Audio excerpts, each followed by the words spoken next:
സുഹൃത്തുക്കളെ നമസ്കാരം. ഒരു കുഞ്ഞു വീഡിയോയിലേക്ക് സ്വാഗതം.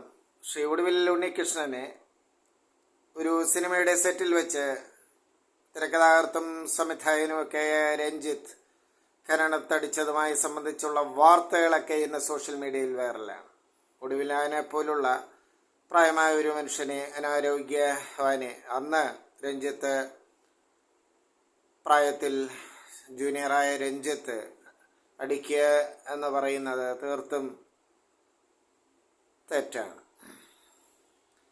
ഇപ്പോൾ അതിൻ്റെ യാഥാർത്ഥ്യത്തെക്കുറിച്ച് നമുക്കറിയില്ല. പലരും ഈ ചർച്ചയിലൂടെ സ്വരൂപിച്ചെടുത്ത ഒരു അറിവാണ് നിങ്ങൾക്കും എനിക്കും ഉള്ളത്. ഇന്ന് ഉയർന്ന സ്ഥാനങ്ങളിലുള്ളവർക്ക് ആ ഒരു വിനയവും താഴ്മയും കൈമോശം വന്നിരിക്കുന്നു. തങ്ങളുടെ താഴെ പ്രവർത്തിക്കുന്നവരെ എന്തും വാക്കുകൊണ്ടും നോക്കുകൊണ്ടും വേദനിപ്പിക്കാമെന്ന അവസ്ഥയായിരിക്കുന്നു. എന്നാൽ ഉയർന്ന സ്ഥാനങ്ങളിലുള്ളവരിൽ ഒരു ചെറിയ വിഭാഗത്തിനെങ്കിലും ആർദ്രതയും സഹജീവികളോടുള്ള, തൻ്റെ താഴെ തട്ടിലുള്ളവരോടുള്ള ആ വാത്സല്യവും സ്നേഹവും കാത്തു സൂക്ഷിക്കുന്നുണ്ട്. സ്വന്തം അനുഭവത്തിൽ തന്നെ, നിങ്ങൾക്കും എനിക്കുമുള്ള സ്വന്തം അനുഭവത്തിൽ തന്നെ ഇത്തരം നല്ല മനുഷ്യരെ, ഉയർന്ന സ്ഥാനങ്ങളിലുള്ള നല്ല സ്വഭാവം സൂക്ഷിക്കുന്നവരെ, വിരലിൽ എണ്ണാവുന്നവരെയെങ്കിലും നിങ്ങൾക്കും എനിക്കും ചൂണ്ടിക്കാണിക്കാൻ കഴിയും. ആരുടെയും പേര് സൂചിപ്പിക്കുന്നില്ല എന്നേ ഉള്ളൂ. ഈ മിടുക്ക് കാണിക്കുന്നവർ ശ്രദ്ധിക്കുക. പണ്ടൊരു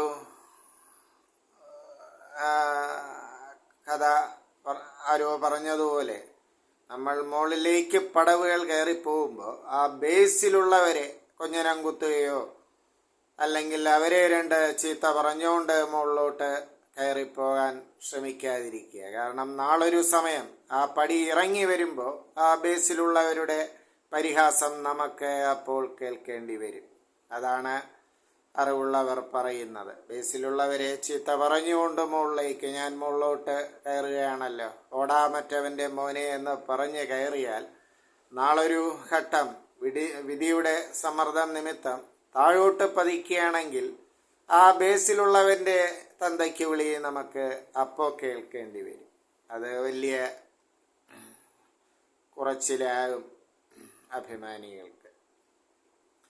മറ്റൊന്ന്, ഇന്ന് ഹേമ കമ്മിറ്റി റിപ്പോർട്ടിന് ശേഷം ചലച്ചിത്ര രംഗത്താകെ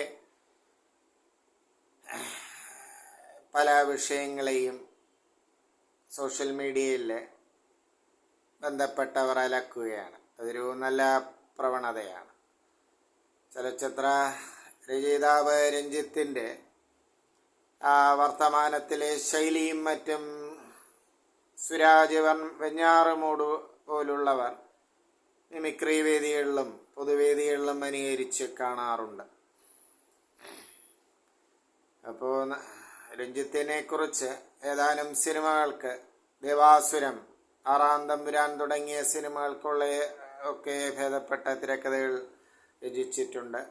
നല്ലൊരു ഭേദപ്പെട്ട രചയിതാവും സംവിധായകനുമാണെന്നൊക്കെ തെളിയിച്ചതാണ്.